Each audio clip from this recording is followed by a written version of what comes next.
How are you, Jen? I am okay. We have a Awesome. guest today, Melissa. We do have a guest. We've never had a guest before. Not really. Hello, Corey. Hello, how are you fine ladies today? Okay. Good. It's Okay. snowy and cold, but maybe when this airs, it'll be not snowy and cold, but I feel like it might still be.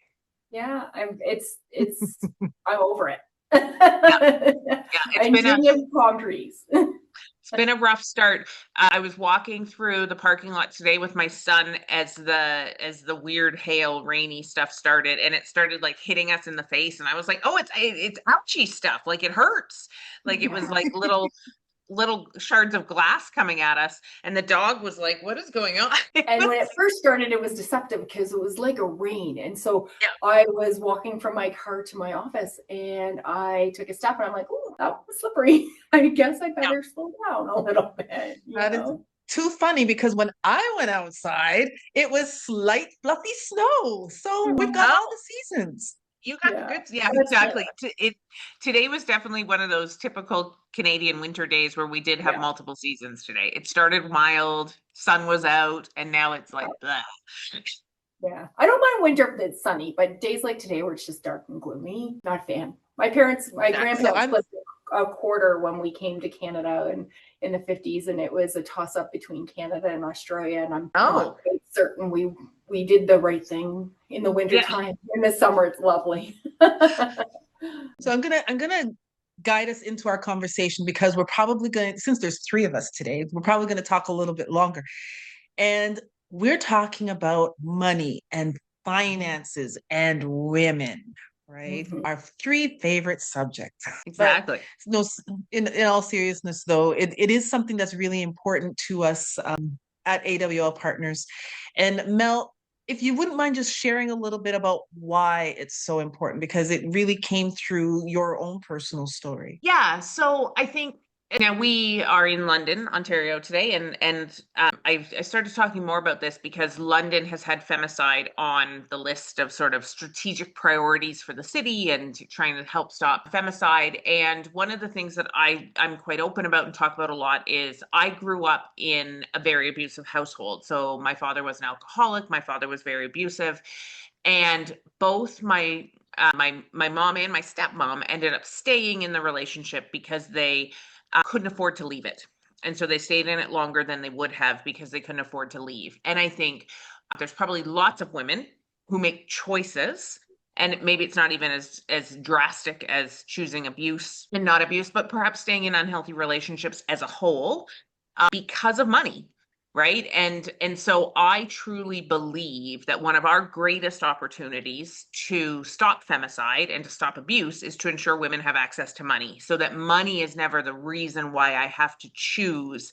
Like if I have to choose between money and safety, that should never be a decision that I have to make. And so I'm really passionate about it. And so all the stuff that I do when it comes to trying to like sort of move forward the message around giving women access to work is because I really do believe this can help create change on a much deeper, more systemic level. I agree with you 100%, right? It's the world is a lovely place, and I hate to say it's ruled by money, but at the end of the day, you need to buy groceries, you need to put your kids in shoes, and just basically having a good understanding of what it takes to survive on your own. And we never want that to happen in any way, shape, or form. But I'm not sure we can really control a lot of what happens around us, right? So making sure that we're prepared for all the worst situations, but hopefully having the best ones is I think the way the world needs to work, and how women need to really think about things for sure. Yeah. Yeah. And And one so of the core, sorry, Jen. No, that's okay. I was going to say one of the other values that we have with AWL Partners is that to the core, we want people to be happy, feel fulfilled, to be thriving. And my story isn't necessarily as drastic as Melissa's. However, I remember when my children were young and having to fish in like between couch cushions and in coat pockets to find change to be able to get formula because payday wasn't for another couple days, and I just Mhm. didn't have the money. And for me, it was a mismanagement of money, and so I was never taught, how to use money and how to use it for benefit, Work for right? It you. was You get it, spend it, get it, spend it. And there was no, right? So, Corrie, we're so happy that you're here so that you can share with us your story and then, some tips and tricks to support women that might be listening to this today. Yeah. So I have do you want me to just hop right in, Melissa, or you want to? I was going to say, I think it'd be cool for us to maybe explain who you are for those who don't know you, who you are, and then a little bit about your story, because I think your story connects definitely into what we're talking about, and then obviously your experience is then really dives into what we're talking about. Yeah, 100%. So my name is Corrie Kruyssen. I work at a bank, and it's a job I kind of fell into. It's not one I actually wanted to keep, and so that's an interesting story for a sidebar. But I found myself suddenly single, and in 2007, I believe, my kids were 7 and 5. My husband and I decided to very quickly part ways. I had no job. We had just moved to a completely different community. Kids were little. I just started them in school. Decisions were made that potentially I wasn't fully involved in. And I have a lot of self-respect. That's one thing that I had at the time that was a big bonus. And so I packed up the kids, and my aunt opened her house to us. We ended up living in her basement. 2 kids, no job, going, what do I do now? I am in my 30s.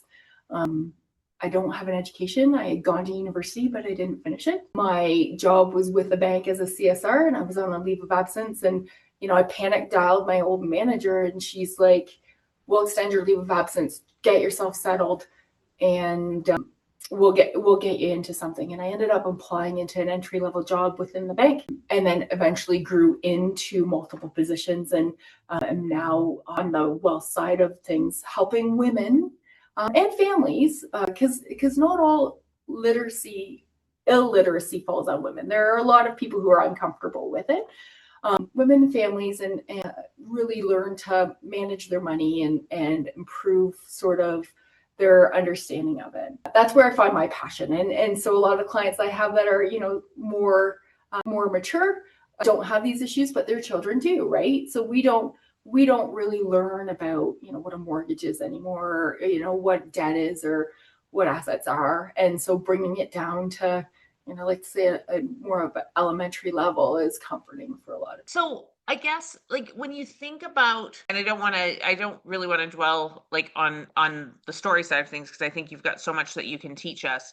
But like, I do feel like sort of that feeling of being that single mom with 2 kids, and how the heck do I do this? Like, it's probably something a lot of people can connect with in so many ways. Yeah. So I was 16 years old, and I already bought my first car without having my driver's license. I built my first house at 22 years old.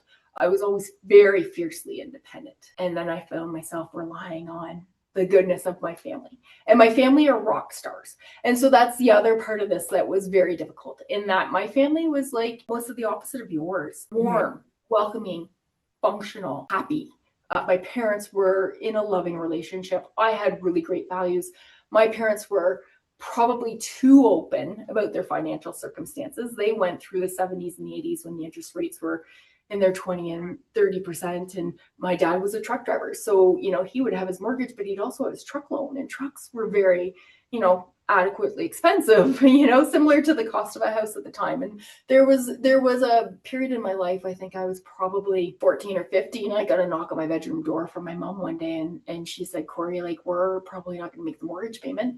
You have $800 in savings bonds. Can I cash them out? And I'm like, you need to do whatever you need to do. And that was, my growing up, is that we were there to help each other.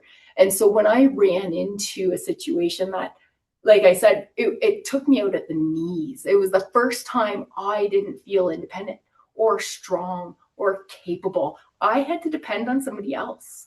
That's not who I am. I'm almost fiercely independent, almost probably too independent. Don't like to ask for help. But, my mom and dad couldn't help me. They had my grandparents. They were in a multi-generational home, and they didn't have the room for me. So I ended up, thank my aunt is a godsend. And to this day, she is probably a big launching point.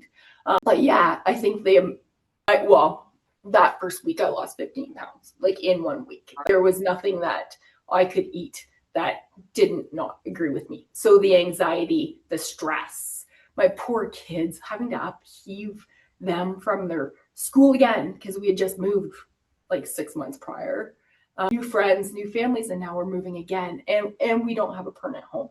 I couldn't get a mortgage. I also couldn't get an apartment. I didn't have a signed separation agreement. Who's going to give me an apartment with no, right? So what I learned from that is that, again, and it's kind of like negative reinforcement, unfortunately, was that I can depend on myself, and that's all I can depend on. And so it became, and I've always been a great worker. Like I said, I paid my first car off in cash at 16. Like I've always been babysitting. As long as nobody's, legally is listening, I started babysitting probably when I was 12. Maybe even a little bit younger. And just, I was a squirrel with my cash. I was always really good with my cash. I don't know why.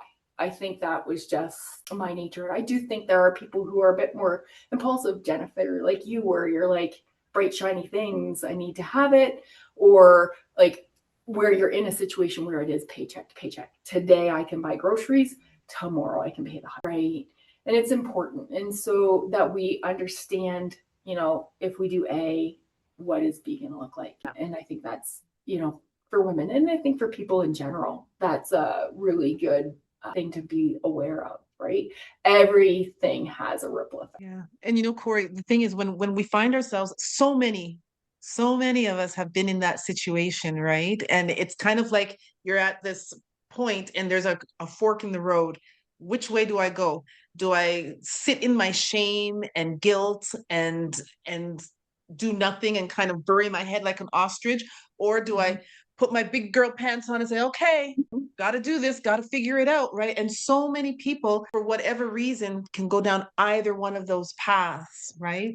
No judgment at all, but that's just and what like happens. I said, I agree. I had the foundational background, knowing that I would survive, right? Like I knew that my safety net was my parents. My safety net at the time was not my bank account.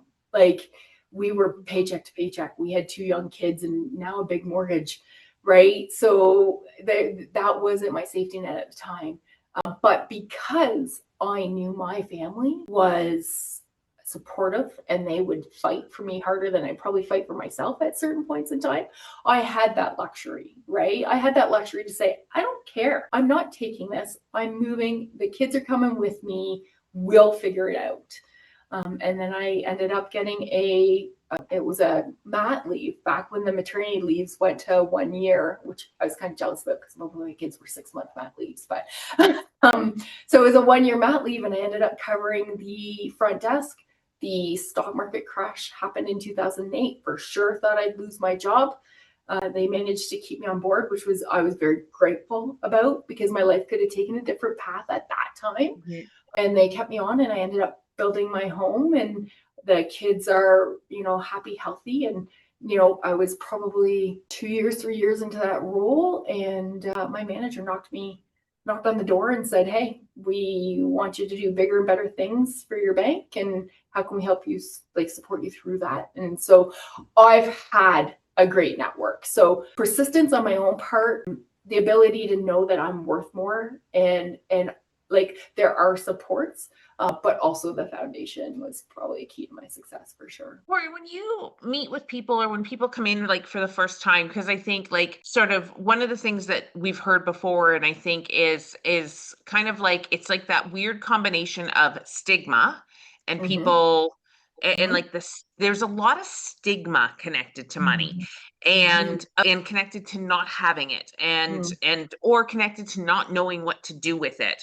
So I feel like it's this weird, it's one of those things where we're still not at the point where people just talk about it openly, where you have these conversations. And I think it's become even bigger of a challenge as we've moved into this world of social media, because now we see all these people with what they have, I say in air quotes, because we don't I could see somebody who has a boat, which makes me think, oh, they've got boat money, but they also might have boat debt, right? So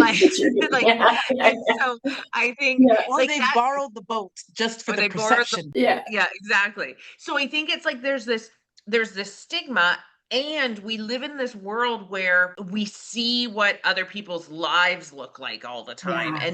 And that I feel like probably perpetuates that stigma even more. Like, what do you see when people are coming in to meet with you for the first time, or even throughout their journey, if things change for them? Yeah, I've seen some pretty interesting things. I've been with the bank this January will be 20 years, which is crazy because, as you can tell, I'm only 35. But That's right. You're only, I don't know, you started when you were 8. but yeah, I think we have to stop comparing ourselves to everybody. Everybody is different.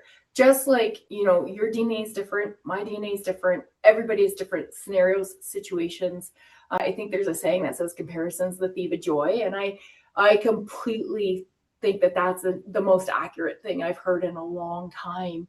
A lot of people come in when they're almost too far in debt that you can't help, and that's far worse than having money, because when we're not able, because all the banks are regulated, right, as to what we can lend to and how we can help, when we're not able to get brought in, then that's worse than you coming to us saying, I'm starting to slide, like I need help, I see that this is going to be a tough period for me, how can we restructure, how can we move forward, right? I'm a good human, and everybody is, right? But I've had a tough, and you can see it during, everything's cyclical, right? So you'll see the downturn in the markets, you'll see the job losses, you'll see geopolitical forces that influence all of that. What we do know about the world and what we do know about the economy is that you can't, right? Nobody's got a crystal ball. And so it's best to just prepare yourself as best as you can.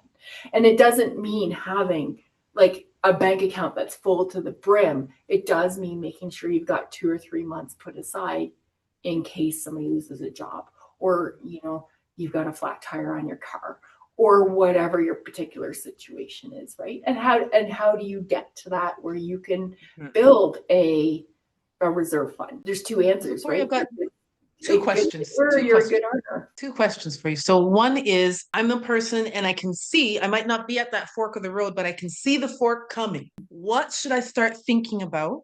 So that's one question. And what should I start thinking about and doing? The second question is, in practical terms, I'm living paycheck to paycheck to paycheck. What can I do? What should I be doing and thinking about? So realize you're not alone in living paycheck to paycheck to paycheck. So there's no shame in that.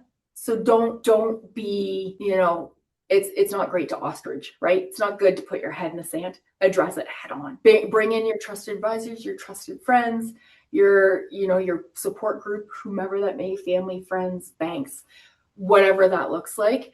But I think the biggest thing you have to do is really start writing things down. I'm old school. I'm not an Excel spreadsheet girl. Like, that wasn't taught when I was in school at all. Excel still terrifies me, but like, this is how much my mortgage costs. This is how much my car is. This is how much my insurance is. This is how much groceries have to be, right? This is how much I need to, feed my kids, or, put in an emergency fund. And you need to pay yourself first. I know that sounds overly simplistic, and then once you get to the point where you're like literally dollar for dollar, money coming in, money going out, then I think you really need to look at your priorities, right? Do I need a cell phone? Does it need to be a brand new one? Do I need to buy a brand new sweater? Can I hit up Value Village?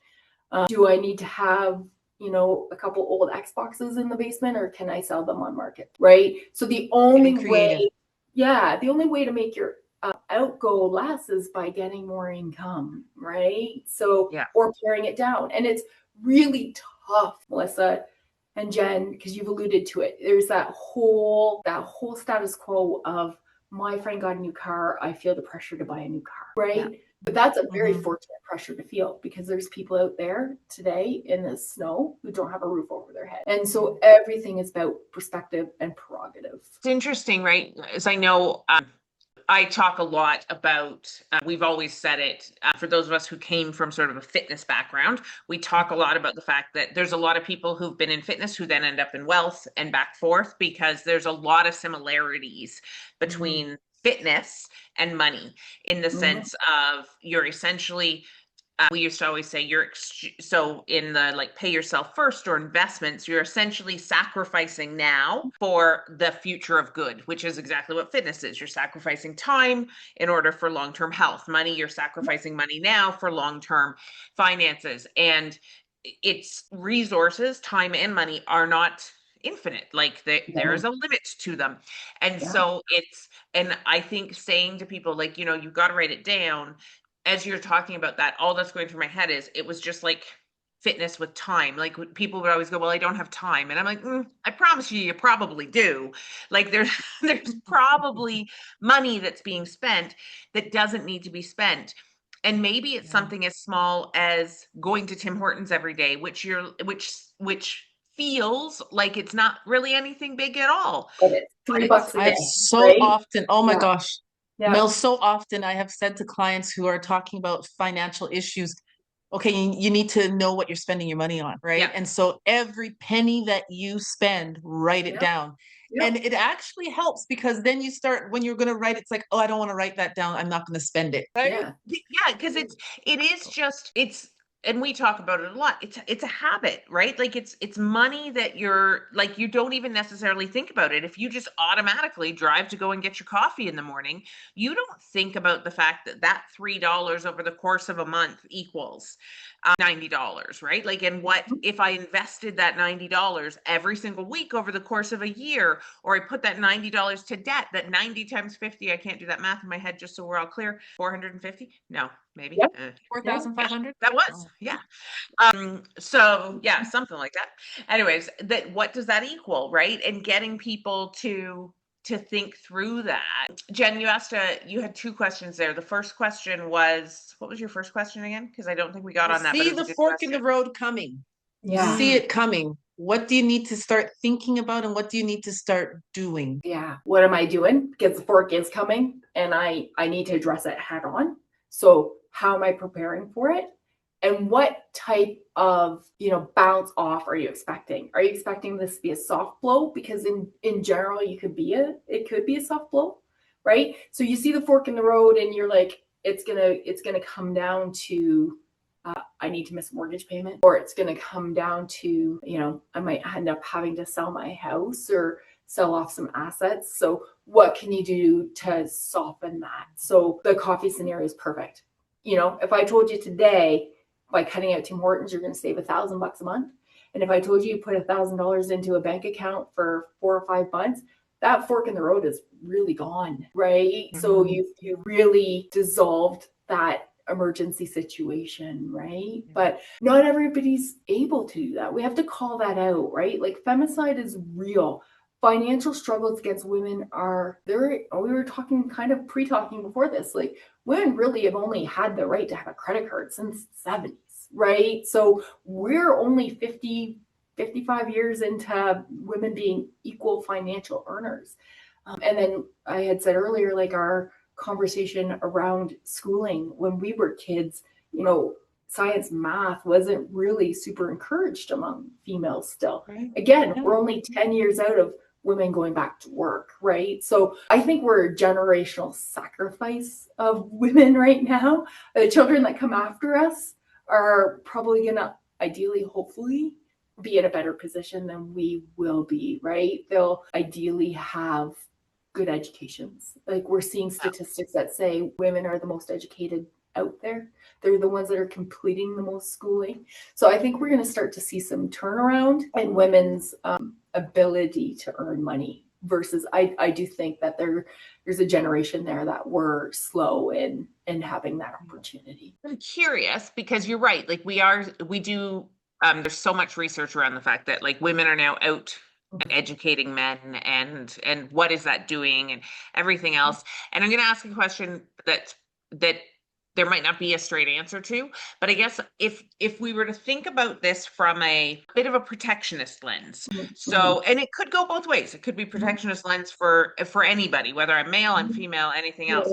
What are some of those like best practices so that if God forbid something bad happens and I need to exit relatively quickly, what are some of those best practices that people should take into account? Like, I'm just thinking, like, bank accounts. There are households where the bank account is only in one name, or the debts are in certain names. Like, what are some of those best practices to best protect yourself in case you need to? Yeah. So I have an investment advisor on our team here, and one of the stories he told me about that my kids were a bit too old to implement is that he, for his children, had 3 jars in their bedrooms. So there was a spending jar, a savings jar, and a sharing jar. And so for Christmases, let's just say they got $30.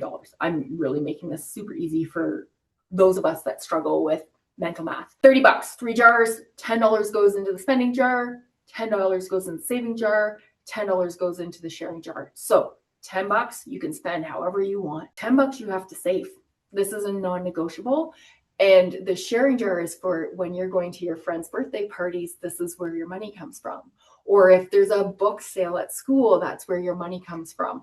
And so there are strategies that I think we need to put in place right from when our children are young. And then that teaches us the right behaviors, right? And so I'm not here to advocate against, not having secrets with your partner or your spouse or whatever. Have your own safety net, right? Whatever that looks like, whether it's a joint account, but it's, the intention is this is your money, this is your spending money. Please get your own credit cards. Please have a credit bureau credit card under your name. Something happens to your spouse, part of the estate process is that all those credit cards are closed. Well, if you've never had a credit card in your name and you don't have a credit bureau score built up, because I'm just going to use male and female in this particular case, but he's been the one that's, taking care of the finances and stuff. Well, when you're 60 years old and you don't have a credit bureau score, it's really hard for the banks to help you out with that, right? So be an authorized user on his card, but have your own. Have him as an authorized user of your card so that, there's no transparent, it's wide open, right? If you're on each other's credit cards, you can see each other's stuff, but know that one's in your name and one's in his name. And again, I'm just using male, female in this particular episode. I like to have a little bit of cash tucked away, not in my house, not wherever, but like somewhere. So within my tax-free savings account, let's just say I have a small portion of cash that my investment advisor doesn't invest because I like to have my emergency fund. Sure, I have a line of credit I can borrow against. Right now, the rates aren't fantastic, but they're not like they were 2 years ago, right? But if I had an emergency, I'm always, and I know this is probably me and it's probably wrapped in trauma from whatever happened, always look at things from a very PTSD lens, right? I never want to, and I did, work 2 jobs so that I could afford car maintenance. Like my poor kids were in daycare babysitters more than I got to parent them. And yeah, I have hella regrets about that, right? And the kids have mentioned it every once in a while, but I had to. There was no choice. My choice back then was I have a mortgage, I have a car, I have daycare. I've got a child. I do get child support. My ex-husband was fantastic about that, but it doesn't touch everything that the kids need and require. And so, yeah, I'm working on a Saturday morning now, right? And that Saturday morning money was this is my emergency fund. And this is, eventually my vacation fund. So when the kids were little and I could afford to take them on vacation, I did. But those were my priorities. And that's always been my priority, right? So I would suggest having, something tucked away, whether that's, a portion of cash within your investments or bank account in your own name. Share that joint account for all your expenses. Or don't, right? Pool your money in for, your share of your mortgage or what have you. But, there is, and there will be a time where a surprise happens in your life. So whether that's, we've seen some tragic cases where young partners have lost their spouse and they're suddenly singled out of something traumatic, right? Melissa, you and I just went through something quite shocking. And so there is a, life steps in sometimes and you should be prepared. Life is gonna life. Yeah. Life is gonna life. We can't predict. We can't predict. No. So here's the thing. We're at our 30 minutes. We've Oh, got to gosh. do a part 2 because there's so much more that We we barely need to touched talk it. I about. know. We Yeah, we didn't can even definitely scratch do a the part 2. surface. So I I think we're going told to have to you. do a I said part I'm a 2. chatter. I'm gonna go down tangents. Like this No, could but be it's all good stuff. yeah. It's all Good stuff. Good things that Corey, people will need you to do hear. part 2? I will do whatever you guys need. And you know, I love supporting women supporting women.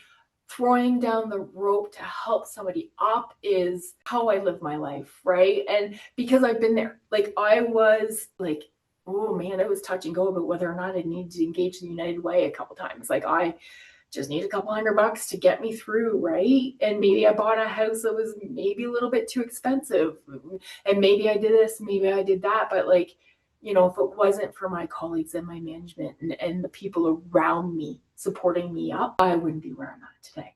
But I do have, you know, man alive, I will work and I will, you know, I will support other people and I will do all that stuff. And leadership, you know, leadership works both ways. Part 2, a part 3, and a part 4 more stuff. Exactly. Monthly series. Yeah, maybe it's an important topic. It really, really is. And like I said, sometimes it's not even necessarily a fact of being in a crisis situation or an abusive type situation, but it's mismanagement, right? Because there's just not that education with regards to how to manage the money, right? And because I remember I had a master's degree, I had a good job, I had all of those kinds of things. There's no reason why I should have been in a financial hole that I was in, having to get a consumer proposal and doing all of those things. I had to learn the hard way. And I mean, there's benefit to learning the hard way. If we can teach and support so people 100%. Don't necessarily have to, I think it's worth it. Hey Jen, 100%. I took biology, but I'm not walking into IHSC and cutting somebody open and doing surgery, right? So you can't feel bad about that, right? You don't know what you don't know. And I think that's probably a great line to wrap it up with, because 100%. and use your people, find those that lift you up and support you. All right. Okay. Well, thank you, Corrie. Oh, my pleasure. Anytime, you guys. And there will be a part 2, so be on the lookout for that. Thank you so much for being here with us, everyone. And please put your comments, and if you have questions, put that in there too. And we'll make sure that we're asking Corrie on the part 2 and our part 3. Thanks for your time, everyone. Bye, everyone. Bye, everyone. See you later. Bye.